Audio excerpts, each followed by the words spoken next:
The town of Valewood lay shrouded in a perpetual mist, its cobblestone streets glistening with a sheen of moisture that never seemed to fully evaporate.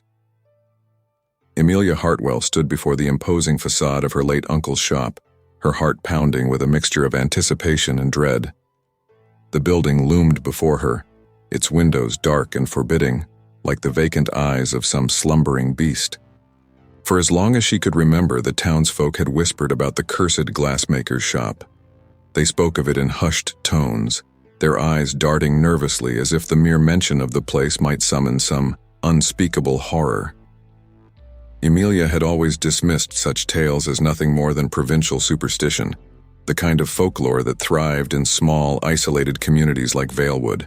But now, as she stood before the shop that had once belonged to her Uncle Samuel, she felt a chill that had nothing to do with the damp autumn air. The key felt unnaturally heavy in her hand, its ornate design more befitting a medieval castle than a simple glassmaker's establishment. With a deep breath, Emilia steeled herself and approached the door. The lock yielded with a reluctant groan as if warning her one final time to turn back. The hinges protested as she pushed the door open, filling the air with a shrill cry that seemed to echo through the empty streets behind her. The interior of the shop was a study in contrasts. Dust lay thick upon every surface, a gray shroud that spoke of years of neglect. Yet beneath this veil of abandonment, Emilia could see glimpses of breathtaking beauty. Glass sculptures of every imaginable shape and size filled the room, their surfaces catching what little light filtered through the grimy windows and transforming it into a kaleidoscope of color. Emilia moved carefully through the shop, her trained eye taking in the exquisite craftsmanship of each piece. As an art restorer, she had handled priceless artifacts from every corner of the globe, but never had she seen glasswork of such intricate detail and lifelike quality. It was as if each sculpture had captured a moment in time, freezing it forever in fragile silica. As she examined a particularly striking piece, a glass rose so delicate it seemed it might shatter at the slightest touch, Emilia felt a sudden wave of emotion wash over her. Sorrow, deep and overwhelming, threatened to bring her to her knees. She stumbled back, gasping for air, her eyes wide with shock. "What on earth?" she muttered, steadying herself against a nearby table. The feeling passed as quickly as it had come, leaving her trembling and confused. Emilia prided herself on her professional detachment, her ability to appreciate art without becoming emotionally invested. But this was something entirely different. Shaking off the unsettling experience, Emilia continued her exploration of the shop. At the far end of the room, a heavy velvet curtain hung from ceiling to floor. Curious, she reached out to pull it aside, only to recoil as a wave of cold air washed over her. The temperature behind the curtain seemed to drop by several degrees, and Emilia could have sworn she heard a faint whisper, like the sighing of wind through bare branches. Steeling herself once more, she grasped the curtain and yanked it aside. Beyond lay a small workshop, dominated by a massive glass furnace that squatted in the center of the room like some great dormant beast. Tools of the glassmaker's trade lay scattered about, frozen in time as if their owner had simply stepped away for a moment and would return at any second to resume his work. But it was the far wall that truly caught Emilia's attention.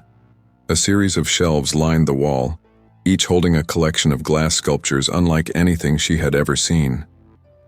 Where the pieces in the front room had been beautiful but largely innocuous, these were something else entirely. Each sculpture seemed to pulse with an inner light, a soft, hypnotic glow that drew the eye and refused to let go.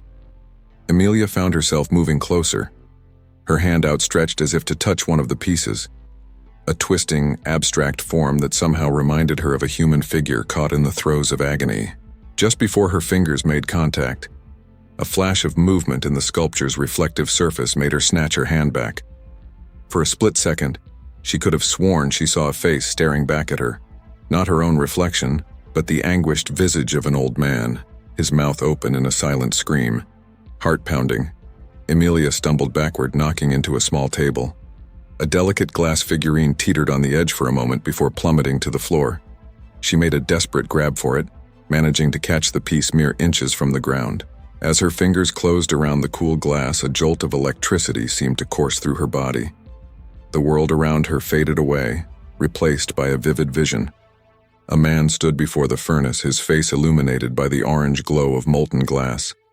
His eyes gleamed with a maniacal light as he worked, shaping the liquid silica with practiced movements. But there was something wrong, terribly wrong. The glass seemed to writhe in his hands as if alive, and with each breath he took, tendrils of some ephemeral substance seemed to flow from his body into the forming sculpture. Yes, the man, Uncle Samuel, Emilia realized with a start, whispered, "Yes, give yourself to the glass. Become one with my creation. Immortality awaits us both, if only you have the courage to embrace it." The vision shifted, and Emilia saw her uncle working on piece after piece, each more twisted and unsettling than the last. With each sculpture completed, Samuel seemed to age years, his vitality draining away even as his creations pulsed with unnatural life. Finally, she watched in horror as Samuel approached a massive, ornate mirror. His reflection showed not the withered old man he had become, but the vital, middle-aged artisan he had once been. With a look of grim determination, he pressed his hands against the glass surface. "My masterpiece," he murmured, "my prison and my salvation." Before Emilia's disbelieving eyes, Samuel began to sink into the mirror, his body dissolving like smoke. In moments, he was gone, leaving behind nothing but an empty workshop and a collection of glass horrors. With a gasp, Emilia snapped back to the present. The figurine slipped from her nerveless fingers, shattering on the floor with a sound like breaking ice. She stared at the fragments, her mind reeling from what she had seen. "It can't be real," she whispered to herself. "It's impossible." But even as she tried to rationalize the vision away, Emilia knew in her heart that she had witnessed something beyond the realm of normal explanation. The glass sculptures around her no longer seemed merely beautiful. Now they radiated an aura of menace, of hunger. She backed away from the workshop, her eyes darting from piece to piece. Each one seemed to watch her, to call to her with a siren song of secrets and power. It took every ounce of willpower she possessed not to reach out and touch them, to lose herself in the visions they promised. As she reached the curtain, a flicker of movement caught her eye. In the reflection of a large, freestanding mirror, Emilia saw not her own face, but that of her uncle. Samuel's eyes met hers, filled with a mixture of sorrow and longing. His lips moved, forming words she couldn't hear but somehow understood. "Help me!" With a strangled cry, Emilia fled from the workshop, slamming the curtain closed behind her. She didn't stop running until she was out of the shop and halfway down the street, her lungs burning as she gulped in the damp, misty air. As her panic subsided, Emilia found herself torn between two competing impulses. Part of her wanted nothing more than to flee Valewood, to put as much distance between herself and that accursed shop as possible. But another part, the part that had always driven her to uncover the secrets of the past, to restore beauty from the ravages of time, whispered that she couldn't leave, not now. Whatever had happened to her uncle, whatever dark forces were at work in that shop, Emilia knew she couldn't simply walk away.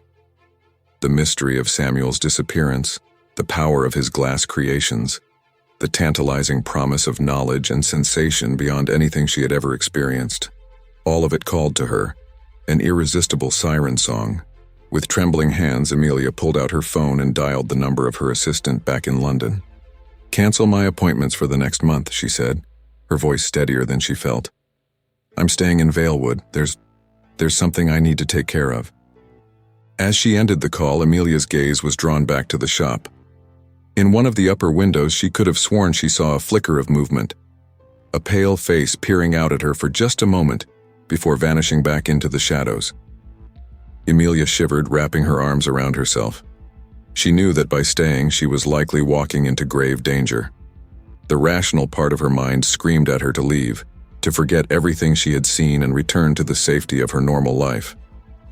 But as she stood there in the misty streets of Valewood, Emilia realized that it was already too late.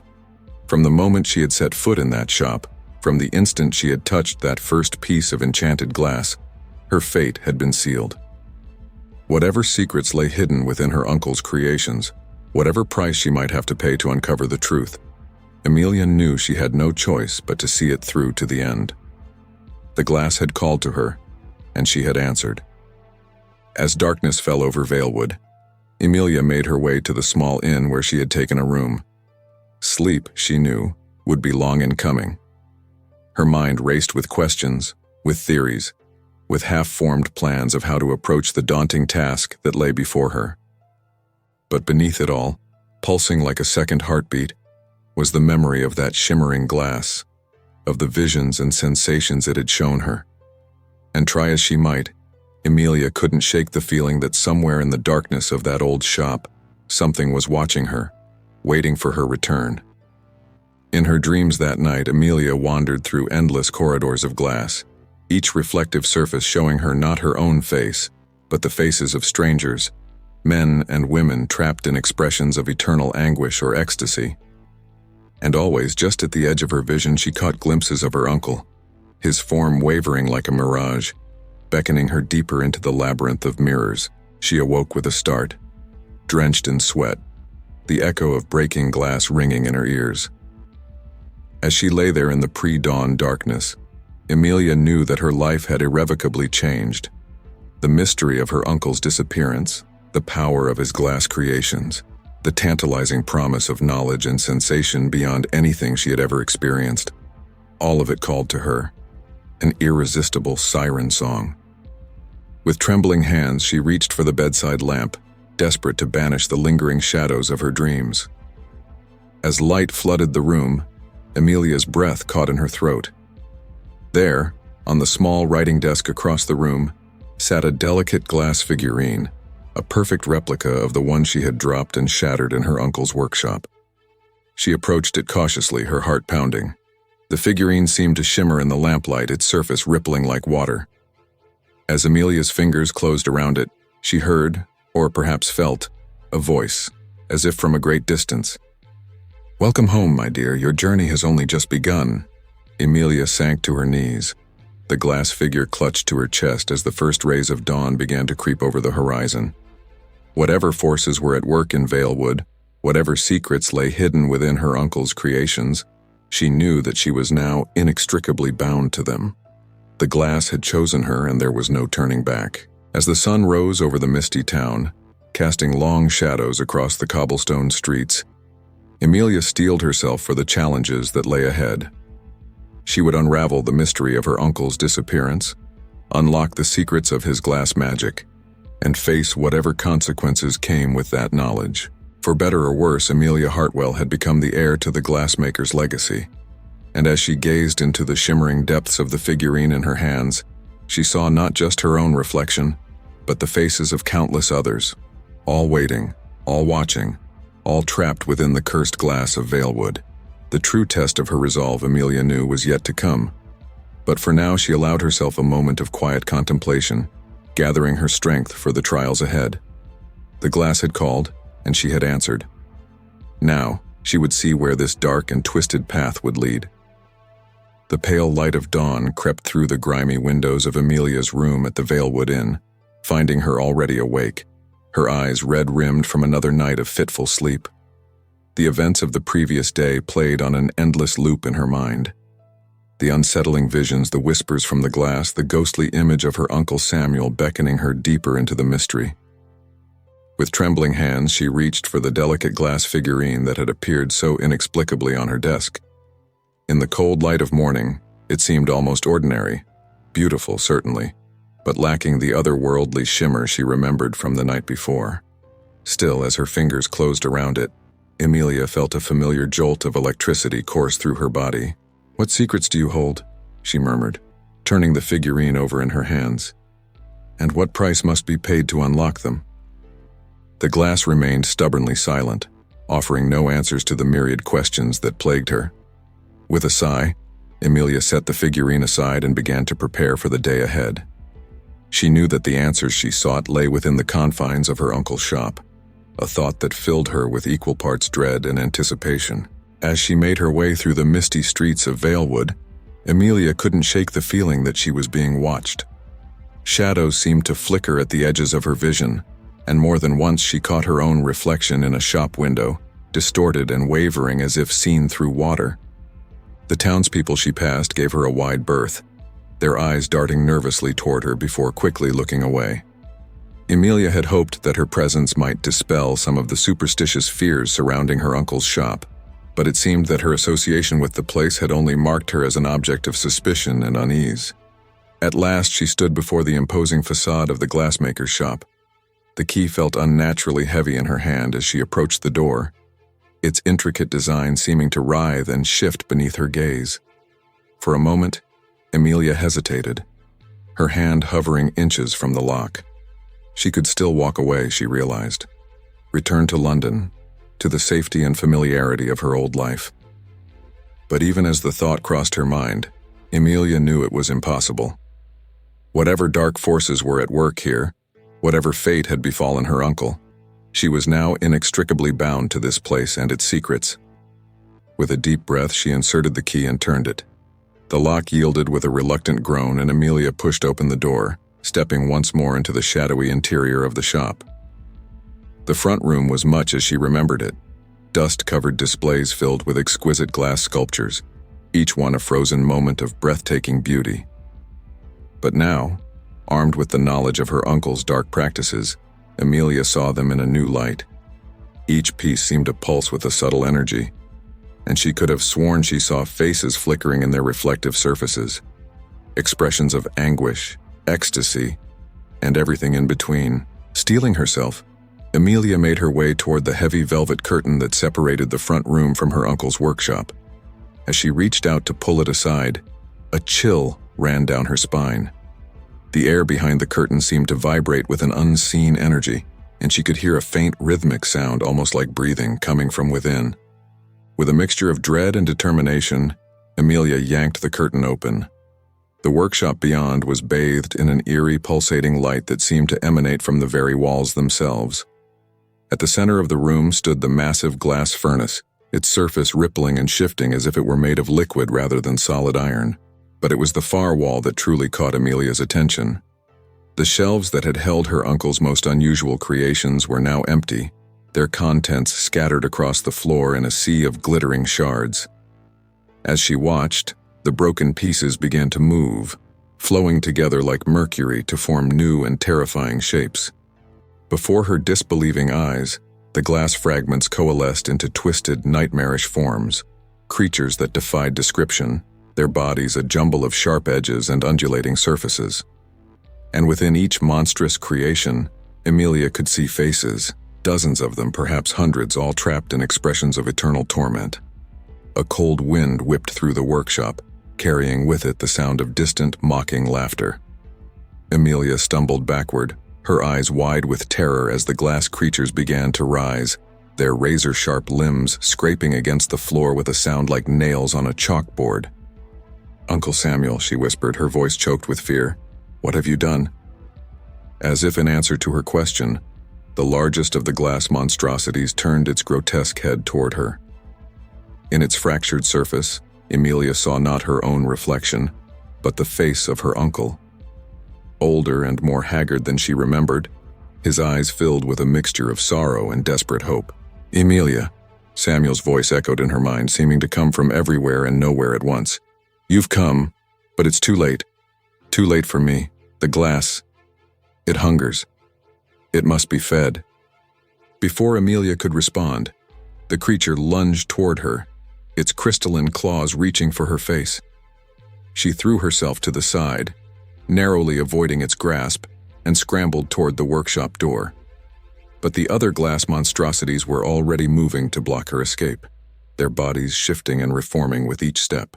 Trapped and desperate, Emilia cast her eyes about the room, searching for anything that might serve as a weapon. Her gaze fell upon a heavy iron poker leaning against the furnace. Without thinking, she snatched it up and swung it with all her might at the nearest glass creature. The poker connected with a resounding crack, and for a moment, Emilia felt a surge of triumph. But her victory was short-lived.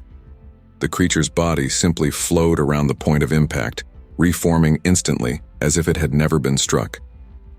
"You cannot destroy us," Samuel's voice echoed again, tinged with a note of sadness. "We are beyond such simple means now. The glass preserves us and condemns us." Emilia's back hit the wall as the creatures closed in around her. She could feel the heat of the furnace at her side, its pulsing rhythm seeming to match the frantic beating of her heart. In that moment of terror and desperation, a wild idea seized her. With a cry that was equal parts fear and determination, Emilia spun and plunged the iron poker into the heart of the furnace. The metal glowed white-hot almost instantly, and she felt the skin of her hands blister from the heat. But she held on, gritting her teeth against the pain. As she withdrew the poker, its tip dripping with molten glass, Emilia turned to face the advancing monsters. "You want to be fed?" she snarled, her voice barely recognizable even to her own ears. "Then feed on this." She swung the poker in a wide arc, sending droplets of liquid glass flying through the air. Where they struck the glass creatures, they left sizzling trails of light. Not cracks or breaks, but channels of pure, incandescent energy that seemed to flow through the monstrosities like blood through veins. The creatures recoiled, their forms wavering and distorting as the molten glass spread through them. Emilia pressed her advantage, swinging the poker again and again, each strike sending more of the burning liquid into the writhing mass of glass and trapped souls. As the last of the molten glass left the poker, a keening wail filled the air, a sound of such profound anguish that Emilia felt it in the very marrow of her bones. The glass creatures began to glow from within, their bodies becoming translucent, then transparent until at last they shattered into a million glittering motes of light. In the sudden silence that followed, Emilia sank to her knees, the poker slipping from her blistered hands. She stared at the empty space where the monsters had been, her mind struggling to process what had just occurred. "Uncle Samuel?" she called out, her voice barely above a whisper. Are you still there?" But there was no answer. The workshop was still once more, the only sound the faint crackling of the cooling glass on the floor. Emilia looked down at her hands, wincing at the sight of the angry red blisters that covered her palms. The pain, at least, told her that this had been no dream or hallucination. As she struggled to her feet, a glint of light caught her eye. There, half buried in the ashes beneath the furnace, lay a small, ornate hand mirror. Its surface was clouded and dark, but as Emilia reached for it, she could have sworn she saw movement within its depths. With trembling fingers, she picked up the mirror, brushing away the soot that covered its intricate silver frame. As she gazed into its surface, the clouds within began to swirl and part, revealing glimpses of faces and places she had never seen before. And there, just for a moment, she saw her Uncle Samuel. He looked younger, unburdened by the weight of his dark experiments. He smiled at her, a look of profound relief on his face, before fading away into the swirling mists within the glass. Emilia clutched the mirror to her chest, tears streaming down her face. She knew with a certainty that defied explanation that this was far from over. The glass creatures might have been defeated, but the power that had created them, the hunger that had driven her uncle to such desperate acts, still lingered. As she made her way out of the workshop on unsteady legs, Emilia's mind raced with questions. What other secrets lay hidden within the walls of this cursed shop? How many other souls were trapped within her uncle's creations? And perhaps most terrifyingly, what price would she ultimately have to pay to unravel the mystery of the Glassmaker's curse? The sun was setting as Emilia emerged from the shop, casting long shadows across the cobblestone streets of Valewood. She paused on the threshold, looking back at the darkened interior. For a moment, she could have sworn she saw faces pressing against the windows, hundreds of them, their expressions a mixture of hope and desperation. With a shudder, Emilia turned away, clutching the mirror tightly as she made her way back to the inn. She knew that sleep would not come easily tonight, if at all. There was research to be done, preparations to be made. Whatever dark forces were at work in Valewood, whatever terrible legacy her uncle had left behind, Emilia was now at the center of it all. As she walked, she felt the weight of unseen eyes upon her, the townspeople perhaps watching from behind twitching curtains. But there was something else too, a presence that seemed to seep from the very stones of the town, ancient and hungry and infinitely patient. Emilia quickened her pace, her hand tightening around the mirror's handle. She had won a battle today, but the war, she knew, had only just begun. The glass had tasted her now, had felt the heat of her defiance, and it would not rest until it had consumed her, body and soul. But as the last light faded from the sky and the mists of Valewood closed in around her, Emilia felt a spark of determination ignite within her chest. She was Emilia Hartwell, art restorer, and now reluctant heir to a legacy of dark magic and trapped souls. And she would not go quietly into the nightmare that awaited her. The Glassmaker's curse had claimed her uncle and countless others before him.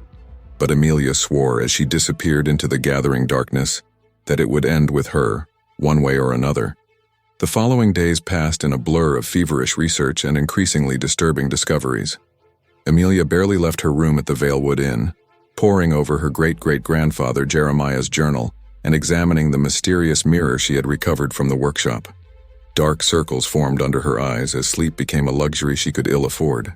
The journal spoke of things that should not be, of realms beyond mortal comprehension, and entities that hungered for the essence of living souls. Jeremiah wrote of his discovery of an ancient alchemical process that allowed him to trap these entities within glass, harnessing their power to create works of breathtaking beauty and impossible complexity. But with each new piece he created, the barrier between worlds grew thinner.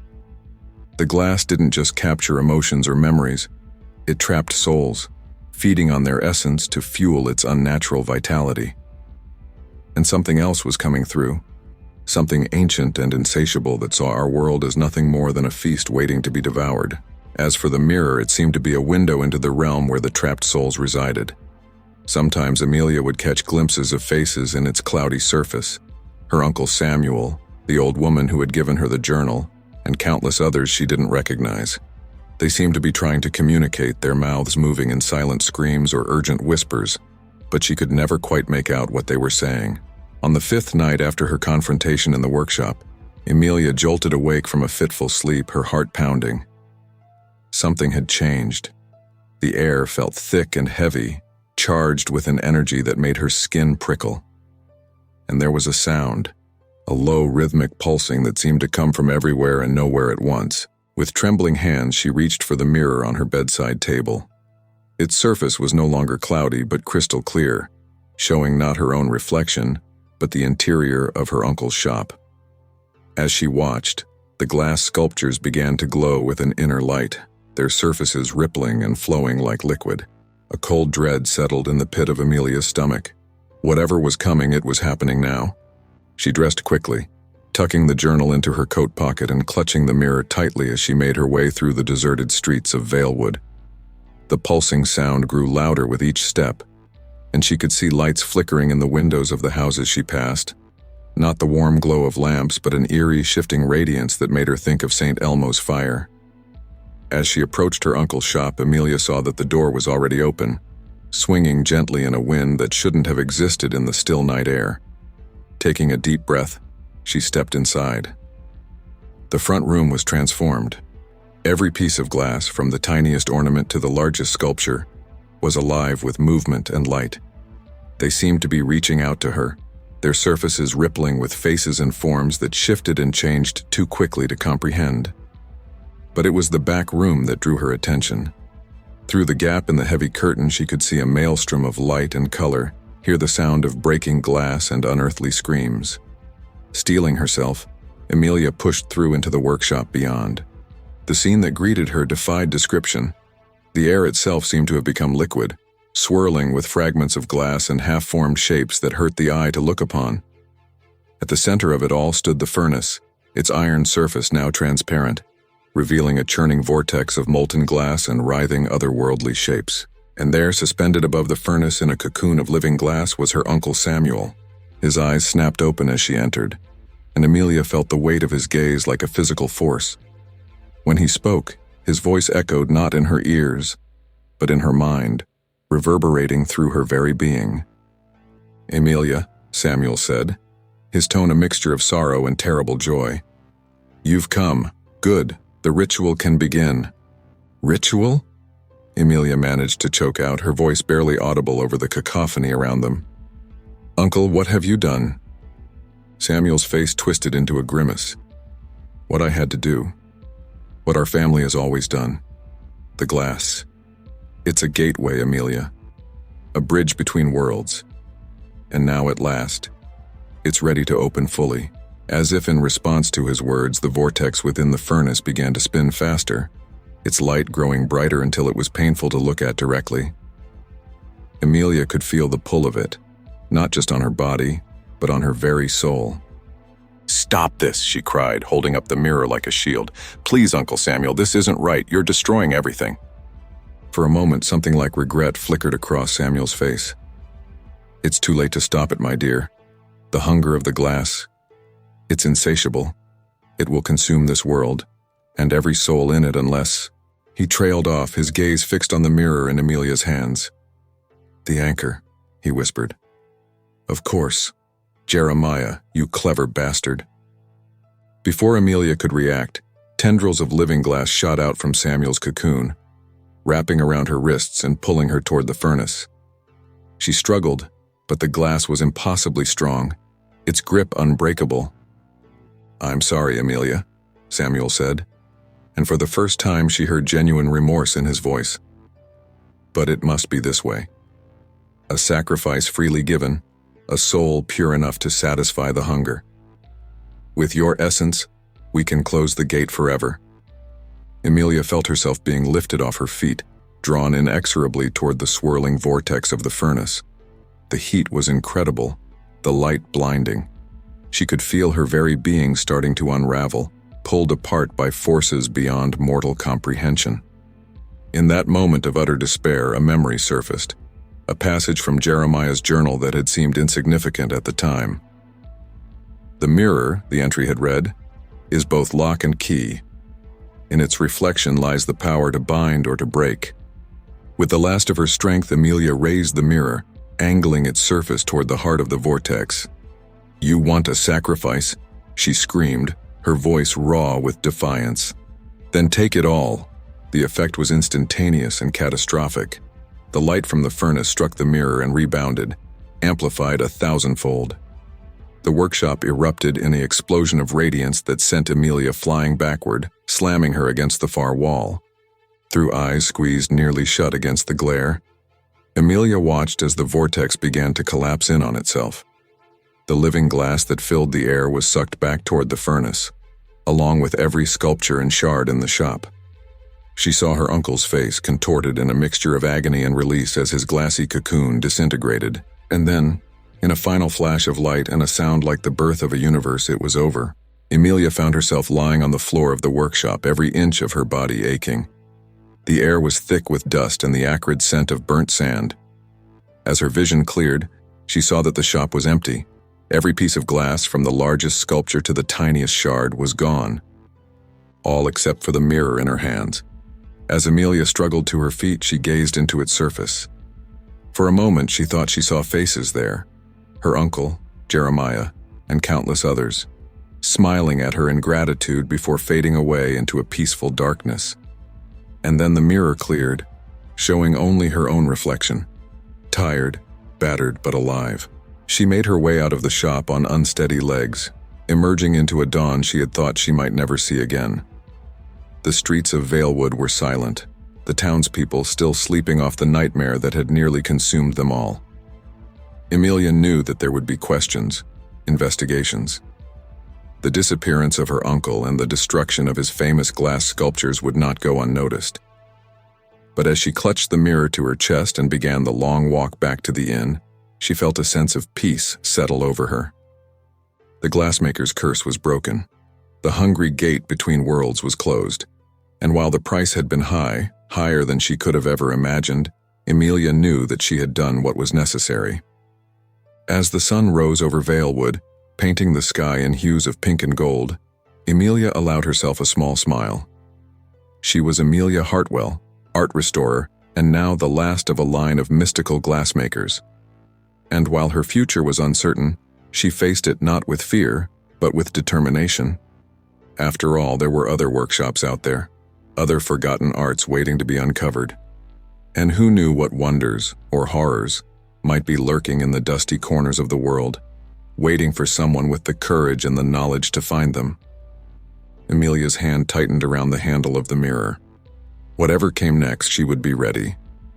As she reached the door of the Valewood Inn, Emilia paused, looking back at the town that had nearly been the end of her.